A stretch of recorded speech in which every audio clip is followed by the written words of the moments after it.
उसका विज्ञापन निकलता है, विज्ञापन रिजेक्ट हो जाता है, ये भी चर्चा जब उसके कान में जाती होगी तो आप सोचिए कि एक ह्यूमन बीइंग के नाते उसके मन में क्या भाव आता होगा। मेरे लिए कोई लड़का नहीं मिल रहा, मैं बदसूरत हूं, मैं कमजोर हूं, मेरे माँ बाप गरीब, उसके पास कोई रास्ता आपने नहीं छोड़ा। और आप कमाल के लोग, लड़की की शादी तय हो गई, मंडप आएगा 20 लाख, इतना नहीं, शहर का सबसे बड़ा मंडप लगना चाहिए, स्टेज खाने वाले आएगा कैटरिंग का, भाई 500 रुपए की प्लेट होनी चाहिए, 50 खाने होने चाहिए। मुझे कभी लगता है कि शायद हमने ये सोचे नहीं कभी, खाने वाले का पैसा लाखों में, टेंट वाले का पैसा लाखों में, फूल लगने वाले का पैसा लाखों में, 2 लाख में करीब। दिल्ली की, लेकिन जिस कारण से, जिस उस आदमी के कारण पूजा होगी और जिससे वो शादी लीगल होगी, वो एक टूटी सी साइकिल पे जल्दी से आया, कुछ कुछ धोती उसकी गंदी होगी, वो उतरा और झोले में उसमें से 2 भगवान निकाले और कहा कि बताइए जजमान कहाँ है बेटा बेटी, और उसने हवन सामग्री लगाई और पूजा कराई, 7 फेरे भी दिलाए। तब तक वो पंडित जी ने चलते वक्त कहा मेरी दक्षिणा देना, तो उन्होंने कहा कितनी चाहिए, तो 500 रुपए। इतने ज्यादा 500 रुपए लूट रहे हो तुम तो?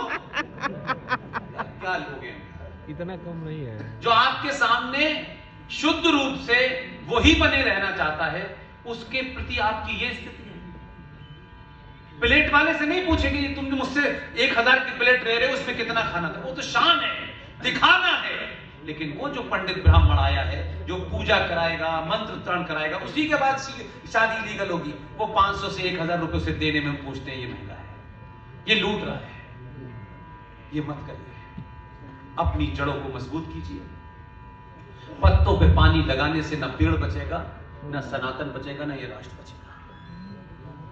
आपने पहले ही बहुत देर कर दी है, इसलिए इस सभा में से जब भी जाएं, जो भी हो, मैं नहीं जानता, बहुतों को नहीं जानता और किसी को नहीं जानता, कम से कम अगर मेरी बात में आपको 1% भी लगे तो अपने आप से सवाल पूछिएगा और तय कीजिएगा कि हम बिना मतलब के भी हमारे पड़ोस में कौन रहता है इसका पता लगाएं, हमारे पीछे कौन आया है इसका पता लगाएं। और जरूरी नहीं है कि आपकी जाति का ही कोई रहता हो, बेटाइम बेवक्त ऐसे घर भी चले जाएं जिस घर के बारे में आपको पता हो कि उनके बेटे की डेथ हो गई है, उनके पति की डेथ हो गई है, उनकी 2 बेटियां, वैसे ही चले जाएं। किसी न किसी उपहार के मौके से उसकी आर्थिक मदद करने की कोशिश करें और बताएं, बार बार मिलें, बार बार मिलें, पता रहे कि उनके यहां कौन कितनी बेटियां हैं, आपके यहां कितने बेटे हैं। ये ऐसा रहे कि किसी को ये महसूस ना हो कि यार जिसका भाई नहीं है उसकी बेटियों के साथ कोई रोज उसके कॉलेज में छेड़छाड़ कर रहा है और वो कुछ कर नहीं पा रही है। घर से बढ़ा करके अपनी ढेरी से कॉलोनी का एक समाज बनाए जहां किसी को इस बात की चिंता ना हो कि कोई बाहर वाला किसी के घर कुछ कह के चला गया तो हम सिर्फ ताली बजाएंगे, मजे लेंगे कि हाँ शर्मा जी को आज मजा लेंगे। मत करिए, सबकी बारी आ रही है, एक एक करके आ रही है। कल निकिता किसी की बेटी थी, अंकिता किसी की बेटी थी, रूपेश किसी का था, भड़वार किसी का था, किसी की जीती का, और कल जो श्रद्धा हुई है ये मेरे और आपके घर में भी होगी। इसलिए इस बात को मत समझिए कि अरे सब ठीक है हम वहां चले जाएंगे। जो वहां गए थे उनका हाल देख रहे हैं क्या हो रहा है, कहीं जगह नहीं मिलेगी। जिसकी जमीन छूट गई उसका कोई किसी गलतफहमी की शिकायत, बहुत भयानक स्थिति है जो सार्वजनिक मंचों से बोलने से ज्यादा बुरा लगता है, इसलिए छोटे छोटे जगह बोल देता हूं। बहुत सारी बातें मैंने छुपाई हैं आपसे, कह रहा हूं मैंने छुपाई है। मुझे मालूम है कि मेरी स्पीच को आप ही नहीं सुनते हैं, मैं छोटे भाई का पजामा बड़े भाई का कुर्ता वाले भी सुनते हैं, वो ज्यादा चिंतित रहते हैं। इसलिए मैंने आपसे कहा, सवाल यह है कि आपको चुनौती कौन दे रहा है? जिन्होंने 1400 साल में अपने साइज का पजामा नहीं बनाया, वो कहते हैं ताजमहल हमने बनाया।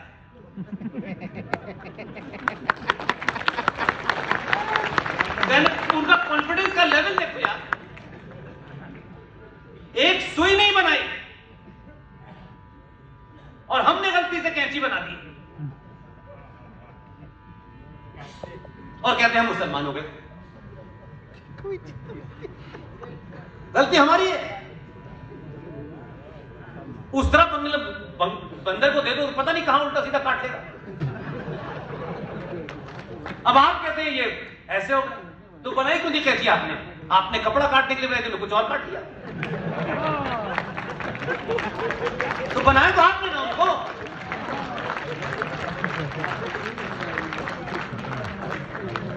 चीजों का आविष्कार करिए, लेकिन बंदर के हाथ में मत दीजिए।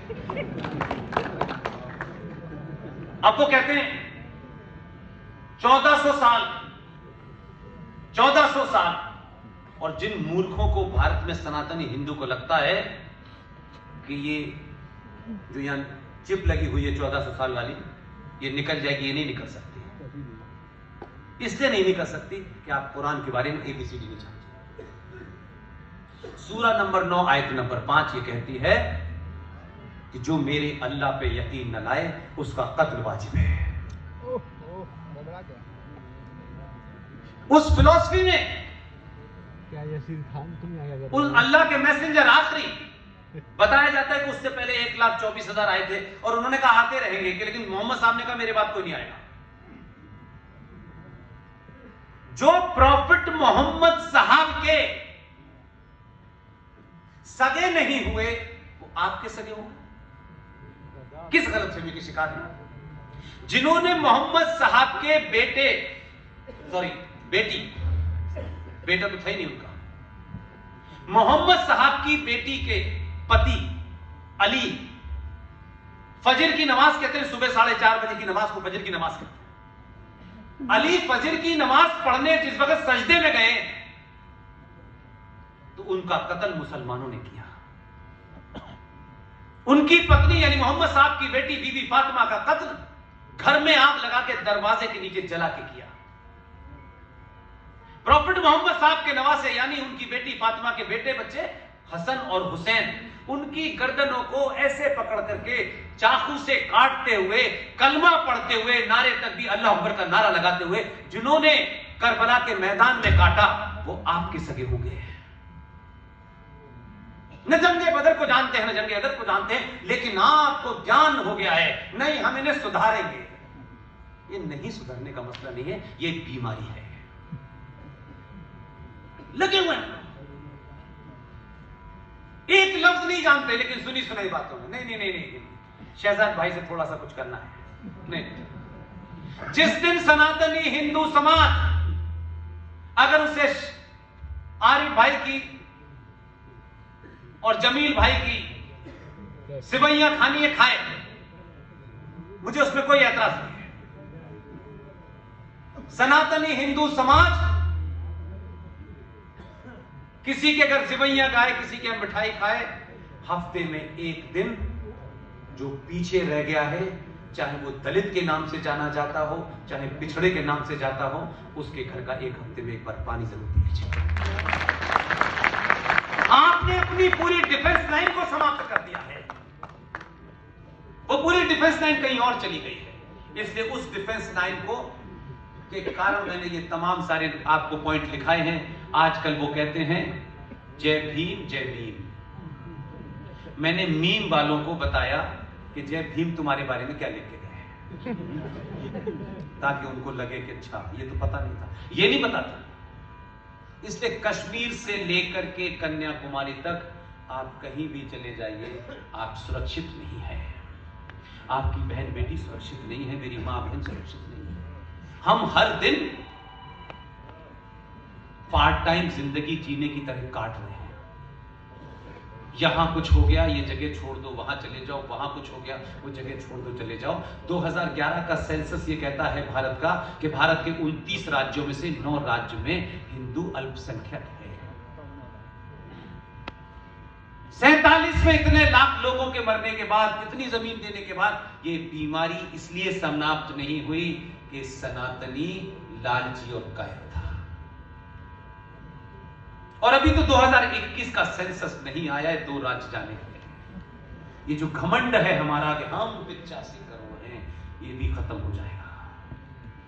अभी भी आपके पास एक हल्का सा धुंधला सा रास्ता है। अगर अभी भी आपको लगता है पुष्पेन जैसे पागल हमें भड़काते हैं, चले जाते हैं। हो सकता है मेरी बातों को सुन के बातचीत करने में आपको कुछ कठिनाई हो, समाज में उठने में एहसान भाई नाराज हो जाएं, कोई सिवैयों पे न बुलाए, कोई आपसे नाराज हो जाए। अगर आपको ये बीमारी पालनी है पालिए। मैं उनके बीच पैदा हुआ, जिंदगी भर मैंने नौकरी की, 12 साल पाकिस्तान के चैनल का हेड रहा, लेकिन जिस दिन मुझे लगा कि मैं अब ये काम नहीं करूंगा, तब मैंने किसी की चिंता नहीं की। मुझसे ज्यादा किसने खोया होगा? मैंने तो इतने से लेके इतने बड़े तक का जिंदगी के सफर में जो दोस्त थे सब छूट गए। इसलिए अफसोस नहीं है, कन्विक्शन है मेरा, इसलिए बोला। और ये भी मुझे बता दूं आपको, इससे मुझे कहीं जाना नहीं है। ये डाइस बलिया में हो, परसों मुंबई में होगी, फिर उससे 200 किलोमीटर पूना में होगी। ये डाइस की जगह बदलती रहेंगी, पुष्पित हुई रहेगा। इसमें कोई एक ही स्वार्थ है मेरा कि ये जो 000 पॉइंट लोग समझ रहे हैं, हाँ कुछ है। ये बलिया वालों बेचारे 2 साल इन्होंने इंतजार किया, फिर भी मैं आ गया। मैं आपका धन्यवाद इसलिए करना चाहता हूँ। बलिया अपने आप में एक बड़ी अजीब भूमि है। इसमें एक से एक महान लोग पैदा हुए। उस भूमि में इतने विद्वानों के सामने आपने मुझ जैसे साधारण से आदमी को बुला करके सुना, ये मेरे लिए बड़ी उसकी बात है। इसलिए बुलाते रहिए, कोई पैसे की कमी नहीं है आपके पास, और हमारी टीम का कोई आदमी आपसे पैसा नहीं मांगेगा। आप उसे कहीं रुका देंगे, वो रुक जाएगा।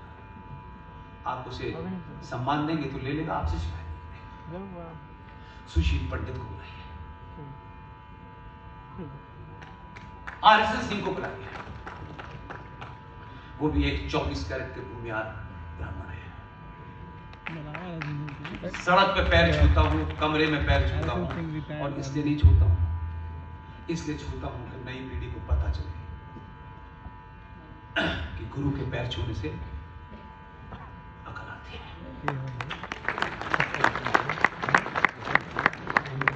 इसलिए आज गली गली मोहल्ले मोहल्ले एक घटना नहीं हुई है। घटनाओं की विविधता इतनी खतरनाक है कि आप सोचिए कि आप अपनी बेटी को कॉलेज भेजते हैं, क्या आपके मन में ये डर रहता है कि शाम तक वो सुरक्षित आएगी? कोई क्या क्या कर सकता है। हर दिन जिंदा रहते हैं और हर दिन मरते हैं। इसलिए इस सबका सामूहिक कर्तव्य है, किसी XYZ का नहीं है, कि ये सिलसिला रुकना चाहिए।